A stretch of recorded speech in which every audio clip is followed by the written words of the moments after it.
Hello everyone, स्वागत है सभी का ऑनलाइन स्टडी जोन में। तो देखिए गाइस, ये जो हमारा सीरीज चल रहा है वो Bihar SSC CGL 100+ trending topics का मैं ये सीरीज लेकर के चल रहा हूँ और हम आगे बढ़ते हुए करीब 17 पार्ट तक आ चुके हैं। उम्मीद है कि आपने इससे पहले के बाकी के 16 पार्ट्स को सभी को देखा होगा। अगर नहीं देखा तो ज़रूर देखिए, प्लेलिस्ट में आपको सारा कुछ मिल जाएगा, तो वहाँ से आप देख सकते हो। ठीक है, तो स्टार्ट करते हैं। सबसे पहला प्रश्न जो कि तुगलक वंश से हम बात करने वाले हैं। तो तुगलक वंश का पहला प्रश्न क्या कह रहा है कि इस वंश का संस्थापक कौन था, बताइए कि तुगलक वंश के संस्थापक के रूप में हम किसे जानते हैं। तो करेक्ट आंसर हो जाएगा गयासुद्दीन तुगलक, यानी सही आंसर निकल के आएगा, ऑप्शन सी को टिक करेंगे। ठीक है, अब देखिए इससे जुड़े हुए जो चीज़ें हैं वो समझिए, यहाँ पे आप पढ़ पाएंगे कि गयासुद्दीन तुगलक यानी जिसका असली नाम था गाजी मलिक ने 1320 ईस्वी में खिलजी वंश के अंतिम शासक, ध्यान रखिएगा कि खिलजी वंश का जो अंतिम शासक था उसे हरा करके दिल्ली सल्तनत में तुगलक वंश की स्थापना की थी। उसने 1320 से 1325 ईस्वी तक शासन किया।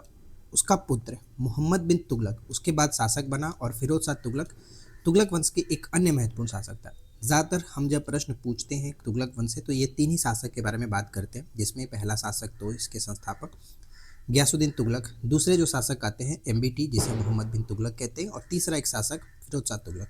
इसी तीनों शासक पर आधारित सारे प्रश्न होते हैं, तो बस इन तीन शासक के बारे में अच्छे से पढ़िए, पूरा तुगलक वंश कंप्लीट हो जाएगा। तो स्टार्ट करते हैं इसके बाद नेक्स्ट क्वेश्चन पे। अगला जो प्रश्न है ध्यान से देखिए कि गयासुद्दीन तुगलक का वास्तविक नाम क्या था। तो अभी जस्ट हमने ऊपर में बात किया कि इसका वास्तविक जो नाम था वो गाजी मलिक था। यहाँ पे सही आंसर ऑप्शन सी बन जाता है, राइट। इसके बाद बात करते हैं अगले प्रश्न की। दिल्ली सल्तनत में किस सुल्तान ने पहली बार सिंचाई के लिए नहरों का निर्माण कराया था। सिंचाई के लिए नहरों का निर्माण कराया था। तो ध्यान रखिए कि पहली बार सिंचाई के लिए जो बनाया गया था गयासुद्दीन तुगलक ने बनाया था। जो संस्थापक थे उन्होंने ही सिंचाई के लिए नहरों का निर्माण कराया। लेकिन नहरों का अगर जाल पूछा जाए कि सबसे ज़्यादा नहरें किसने बनाए थे, तो वो फिर आपको याद रखना है। सबसे पहले हम यहाँ पे बात करते हैं, ध्यान से समझिएगा। क्या कह रहा है कि सिंचाई नहरों का निर्माण प्रथम आरंभिक कर्ता की अगर बात करें तो इतिहासकार मानते हैं कि गयासुद्दीन तुगलक यानी तुगलक वंश के जो संस्थापक थे, जिनका शासनकाल 1320 से 25 था, दिल्ली सल्तनत का पहला सुल्तान था जिसने कृषि को बढ़ावा देने और किसानों के हितों की रक्षा करने के लिए सिंचाई हेतु नहरों और कुओं का निर्माण करना शुरू किया। तो ये बहुत इंपॉर्टेंट पॉइंट है, याद रखना। ठीक है, अब आपसे ये पूछा जा सकता है कि सबसे ज़्यादा जो नहरें बनवाए गए यानी सबसे बड़ा नेटवर्क अगर बात किया, तो हालांकि नहरों का सबसे बड़ा और व्यापक नेटवर्क उसके उत्तराधिकारी फिरोज शाह तुगलक, ठीक है, फिरोज शाह तुगलक द्वारा बनाया गया था, जिसे इस क्षेत्र के किए गए व्यापक कार्यों के कारण सिंचाई विभाग का जनक भी कहा जाता है। तो हो सकता है पूछ लिया जाए कि तुगलक वंश में किस शासक को सिंचाई का जनक कहा जाता है, तो फिर आपको याद रखना है कि फिरोज शाह तुगलक। ठीक है, फिरोज शाह तुगलक। अच्छा, यहाँ पे एक पॉइंट और याद रखना है, जो यहाँ पे मैं शाह बता रहा हूँ, ये दिल्ली सल्तनत में पहला ऐसा शासक था जिसने शाह की उपाधि धारण करना स्टार्ट किया था। तो शाह, ये पॉइंट थोड़ा सा याद रखना। क्लियर, आगे देखते हैं। नेक्स्ट है कि किस तुगलक को पागल बादशाह या फिर किस सुल्तान को पागल बादशाह या फिर बुद्धिमान मूर्ख कहा जाता है। अब ऐसा क्यों कहा जाता था वो हम आगे बात करते हैं। तो सही आंसर यहाँ पे निकल के आएगा एमबीटी, मोहम्मद बिन तुगलक को कहा जाता था। तो करेक्ट आंसर ऑप्शन बी को टिक करेंगे। ध्यान से समझिए क्यों ऐसा कहा जाता था। देखिए, मोहम्मद बिन तुगलक जो था इसका शासनकाल 1325 से 1351 तक था। इसका व्यक्तित्व जो है विरोधाभासों का मिश्रण था। कई बार इसे ये भी प्रश्न पूछा गया है आपसे कि किस शासक को विरोधाभासों का मिश्रण कहा गया, तो मोहम्मद बिन तुगलक को कहा गया। ठीक है, जिसके कारण इतिहासकारों ने उसे पागल बादशाह या फिर बुद्धिमान मूर्ख जैसे नाम दिए। अब यहाँ पे समझिए कि बुद्धिमान क्यों कहा जाता था।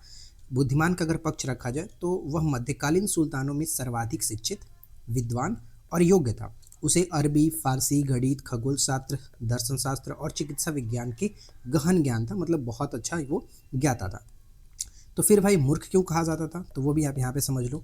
मूर्ख या फिर पागल कहने का भी एक रीज़न ये दिया गया कि उसकी कई महत्वाकांक्षी योजनाएं जैसे कि राजधानी परिवर्तन, सांकेतिक मुद्रा का प्रचलन करना, दुहाब में कर वृद्धि करना, ये सब दोषपूर्ण नियोजन और गलत समय पर लागू करने के कारण बुरी तरह से असफल रही।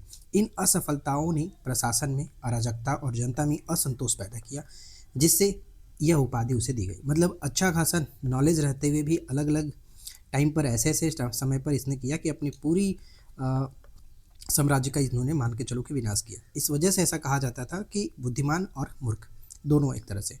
चलिए अगला प्रश्न क्या आता है कि मोहम्मद बिन तुगलक ने अपनी राजधानी दिल्ली से कहाँ स्थानांतरित की थी। तो ध्यान रखिएगा कि मोहम्मद बिन तुगलक ने अपनी राजधानी देवगिरी यानी दौलताबाद में स्थानांतरित की थी। तो यहाँ पे सही आंसर सी को टिक करेंगे। अगला सवाल, मोहम्मद बिन तुगलक ने किस धातु के सांकेतिक या फिर प्रतीकात्मक जो सिक्के हैं टोकन करेंसी चलवाए थे। कई बार ये प्रश्न आपसे ये पूछ दिया जा सकता है कि सांकेतिक मुद्रा का प्रचलन जो है मोहम्मद बिन तुगलक ने कब कराया था। तो 1329-30 में कराया गया था, ये भी याद रखिएगा सांकेतिक मुद्रा का प्रचलन। ठीक है, सांकेतिक मुद्रा का प्रचलन इसने कराया था। ये पॉइंट बहुत इंपॉर्टेंट है, एकदम वीवीआई है, इसलिए इसको याद रखिएगा। अब देखिए यहाँ पे पूछा क्या जा रहा है कि किस धातु के, तो यहाँ पे करेक्ट आंसर हमारा क्या निकल के आएगा, ऑप्शन सी तांबा और पीतल। ठीक है, तांबा और पीतल करेक्ट आंसर सी हो जाता है। आगे बढ़ते हैं, विदेशी यात्री इब्न बतूता, ठीक है, किसके शासनकाल में भारत आया था। तो तुगलक वंश के समय में आया था, लेकिन तुगलक वंश में शासक कौन थे, तो ये एमबीटी के समय में ही आया था, मोहम्मद बिन तुगलक के समय में ही आया था। ये पॉइंट याद रखिएगा, 1333 ईस्वी में ये भारत आया था, मोरक्को जाते ही था, तो करेक्ट आंसर बी हो जाता है। अच्छे से यहाँ पे समझ लेते हैं क्या कह रहा है कि मूल जो निवास है इब्न बतूता मोरक्को यानी उत्तरी अफ्रीका का एक विद्वान यात्री था। भारत आगमन अगर देखा जाए तो 14वीं शताब्दी में लगभग 1333 ईस्वी में मोहम्मद बिन तुगलक के शासनकाल, जो कि इसका शासनकाल ये आप देख पाएंगे, के दौरान भारत आया हुआ था। ठीक है, नेक्स्ट है कि अगर पद की बात करें तो सुल्तान जो मोहम्मद तुगलक उसकी जो विधान मतलब क्या बोलते हैं उसको, बहुत ज़्यादा नॉलेज, विद्वता और ज्ञान से प्रभावित हुआ और उसे दिल्ली का काजी न्यायाधीश नियुक्त किया, जिस पद पर उसने कई वर्षों तक कार्य किया। अगर यात्रा वृत्तांत की बात करें तो यहाँ से भी क्वेश्चन पूछे जाते हैं, वो थोड़ा याद रखना है कि इब्न बतूता ने अपनी यात्राओं का जो विवरण है अपनी प्रसिद्ध पुस्तक रिहला, रिहला कहीं लिखता है कहीं रहला लिखता है, याद रखना, रिहला में लिखा था। यह पुस्तक मोहम्मद बिन तुगलक के शासनकाल, उस समय की सामाजिक, भौगोलिक और आर्थिक जो स्थितियों के बारे में महत्वपूर्ण जानकारी प्रदान करती है। ठीक है, तो ऐसे क्वेश्चन बन सकता है कि बताइए कि निम्नलिखित में से वो कौन सी पुस्तक है जो मोहम्मद बिन तुगलक के शासनकाल के सामाजिक, भौगोलिक और आर्थिक स्थितियों के बारे में वर्णन करता है। तो फिर वहाँ पे हमें रेहला को टिक करना पड़ेगा और ये बहुत इंपॉर्टेंट पुस्तक हो जाती है। ठीक है, नेक्स्ट प्रश्न पे आते हैं, इब्न बतूता किस देश का निवासी था। तो मुझे नहीं लगता कि सही आंसर आपको बताना पड़ेगा, गेस कर लीजिए, ऑप्शन बी मोरक्को। मोहम्मद बिन तुगलक के शासनकाल में कौन सा नया कृषि विभाग स्थापित किया गया था। ये तो बहुत इंपॉर्टेंट है, एकदम वीवीआई प्रश्न है। दीवाने कोही किसने जो कि स्थापित किया था, पूछा जाता है कि दीवाने अमीर कोही या फिर दीवाने कोही की स्थापना किसने की, तो मोहम्मद बिन तुगलक ने। और हमने कैसे याद किया कि मोहम्मद बिन तुगलक को ही पागल बादशाह क्यों कहते हैं। ठीक है, को ही पागल बादशाह क्यों कहते हैं, ऐसे याद किया था, पागल बादशाह क्यों कहते हैं, ये मैंने याद कराया था। कोही का मतलब वही ये बात है कि दीवाने कोही एमबीटी ने स्थापित कराया था। ठीक है, तो इसे याद रखिएगा। चलिए नेक्स्ट सवाल आता है कि किस सुल्तान की मृत्यु पर इतिहासकार बदायूनी जो है वो कहते हैं कि राजा को प्रजा से मुक्ति मिली और प्रजा को राजा से मुक्ति मिली। तो ये बात जो है वो फिर से भी मोहम्मद बिन तुगलक के बारे में ही कहा गया था, तो सी यहाँ पे राइट आंसर है। नेक्स्ट है कि फिरोज शाह तुगलक का राज्याभिषेक कहाँ हुआ था। देखिए ऐसे तो इसका राज्याभिषेक 2 बार हुआ था। पहला जो राज्याभिषेक हुआ वो थट्टा, यहाँ पे ध्यान रखिएगा, सिंध प्रांत में थट्टा, और बाद में इसका नई दिल्ली में हुआ। तो करेक्ट आंसर यहाँ पे बी हो जाता है। दिल्ली का कौन सा सुल्तान हक ए सर्ब नामक सिंचाई कर लगाता है। तो पहला प्रश्न तो आपसे ये पूछा है कि बताइए कि तुगलक काल में हक ए सर्ब क्या था। ठीक है, ऐसे पूछा था कि क्या था, तो ये एक प्रकार के सिंचाई कर था। ठीक है, ये प्रश्न याद रखेंगे, सिंचाई कर था, राइट, सिंचाई कर था। और किसने लगाया था, तो ध्यान रखिएगा जो कि ऑप्शन हमारा बी निकल के आएगा, फिरोज शाह तुगलक ने लगाया था, ऑप्शन बी। नेक्स्ट है कि फिरोज शाह तुगलक द्वारा स्थापित दार उल सफ़ा क्या था। ये भी पूछा जाता है कई बार कि दारुल सफ़ा की स्थापना किसने की या फिर दारुल सफ़ा क्या था। तो एक तरह से खैराती अस्पताल या फिर खैराती या फिर मुफ्त अस्पताल कह सकते हो, जहाँ पर फ्री में इलाज होता था। तो ये याद रखेंगे। फिरोज शाह तुगलक ने कितने नए शहर स्थापित किए थे। देखिए फिरोज शाह तुगलक जो है लगभग ऐसा माना जाता है कि वो 300 से ज़्यादा शहरों का निर्माण कराया था, 300 से ज़्यादा शहर। लेकिन अगर हम उसके मेन शहर की बात करें, जो प्रमुख शहर थे जैसे हम जानते हैं, उनमें से अगर देखा जाए अकॉर्डिंग टू ऑप्शन तो हम 4 को टिक कर सकते हैं। अब ये 4 शहरों में कौन कौन से नाम आते हैं उसे भी याद रखना, जैसे कि फिरोज़ाबाद, ठीक है, एक फिरोज़ाबाद हो जाता है, दूसरा हमारा फतेहाबाद हो जाता है, फतेहाबाद। और उसके बाद अगर हम देखें तो जौनपुर याद रखेंगे, जौना खा आपने पढ़ा होगा कि उसकी याद में जौनपुर और एक हिसार। ठीक है, ये जो कि मेनली 4 शहर थे जो कि बहुत इंपॉर्टेंट थे, वैसे 300 से ज़्यादा इसने स्थापित कराए थे। तो करेक्ट आंसर ऑप्शन बी को टिक करेंगे। नेक्स्ट क्या था कि फिरोज शाह तुगलक ने जौनपुर शहर की स्थापना किसकी स्मृति में कराया था। लीजिए, अभी जस्ट मैंने आपको बताया यही चीज़ है कि जुना खां या फिर मोहम्मद बिन तुगलक, यानी ऑप्शन यहाँ पे बी हो जाता है। सल्तनत काल में सबसे अधिक नहरों का जाल किसने बिछवाया था। तो हमने स्टार्टिंग में बात किया था कि जो नहरों की स्थापना करने की प्रथा स्टार्ट की, सबसे पहले जो स्टार्ट किया था वो है गाजी मलिक। ठीक है, यानी तुगलक वंश के संस्थापक गयासुद्दीन तुगलक। लेकिन अगर सबसे बड़ा नहरों का जाल की अगर हम बात करें तो फिर वहाँ पे फिरोज शाह तुगलक आ जाता है, FST आ जाता है। तो ऑप्शन बी को टिक करेंगे। ठीक है, ऑप्शन बी बिल्कुल सही आंसर बन जाता है। नेक्स्ट क्या है कि फिरोज शाह तुगलक द्वारा स्थापित दीवाने खैरात किस कार्य से संबंधित था। दीवाने खैरात, तो दीवाने खैरात जो था दान और गरीब लड़कियों का विवाह से संबंधित था, एक तरह से चैरिटी कह सकते हो ये। ऑप्शन यहाँ पे हम सी को टिक करेंगे। नेक्स्ट है कि किस तुगलक सुल्तान ने ब्राह्मणों पर भी जजिया कर लगाया था। ब्राह्मणों पर भी जजिया कर लगाया, तो ऑप्शन यहाँ पे हम सी को टिक करेंगे। फिरोज शाह तुगलक जो है इसने ब्राह्मणों पर भी जजिया कर लगाया। साथ ही साथ ये पॉइंट देखिए, मैं आपको एक चीज़ बताता हूँ कि दिल्ली सल्तनत के तुगलक वंश में अगर बात करें, जो ये FST आप देख रहे हैं, इसने ब्राह्मणों पर कर लगाया तो था ही।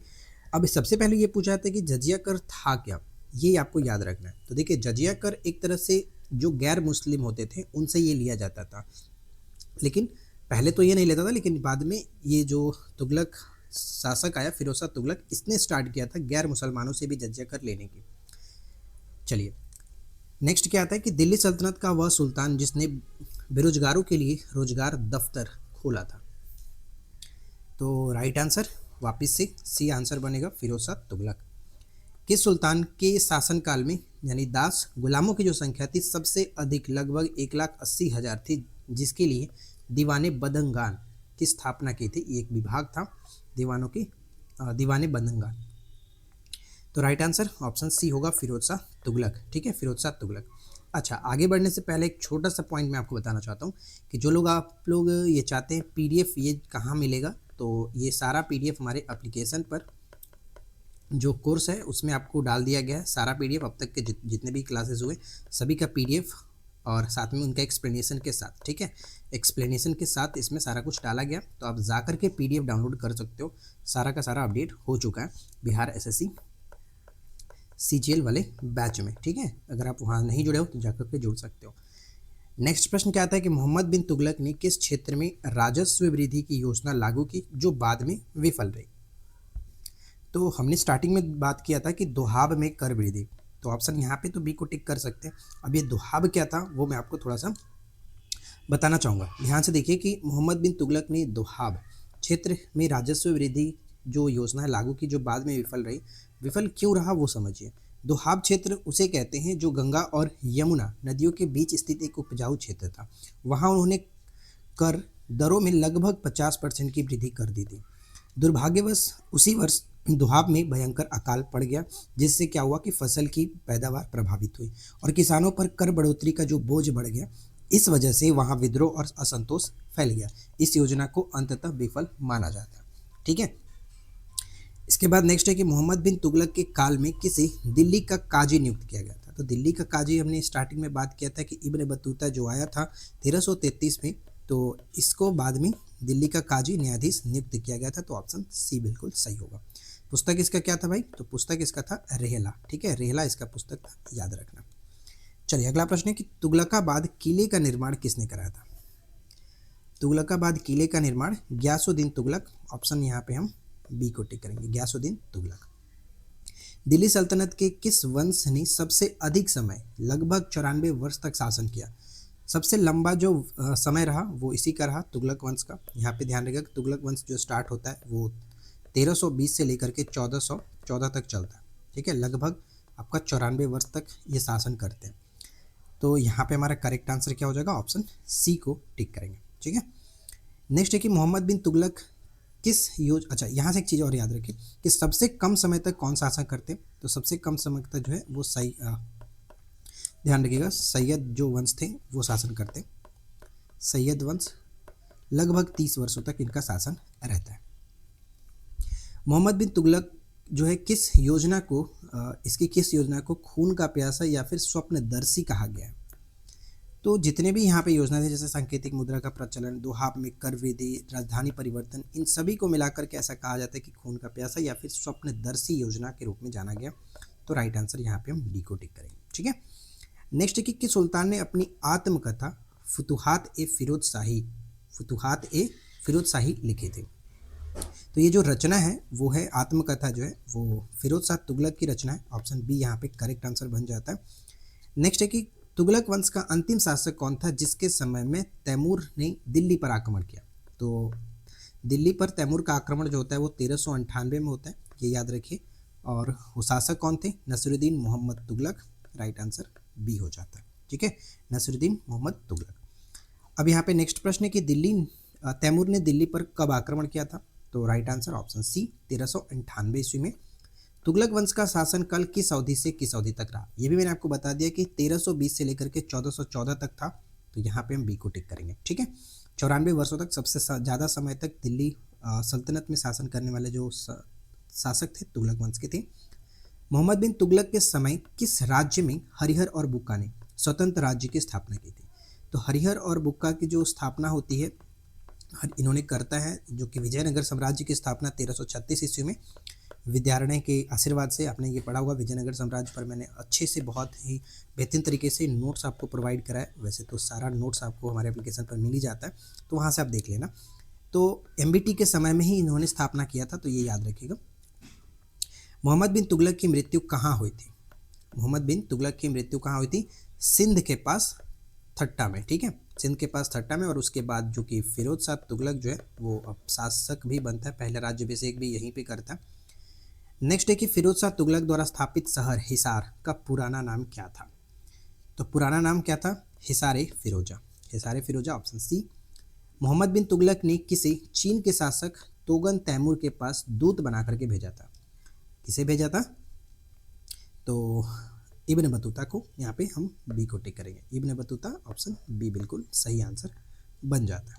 ठीक है, देखिए नेक्स्ट कह रहा है कि किस तुगलक शासक ने इक्ता प्रथा को वंशानुगत बना दिया था?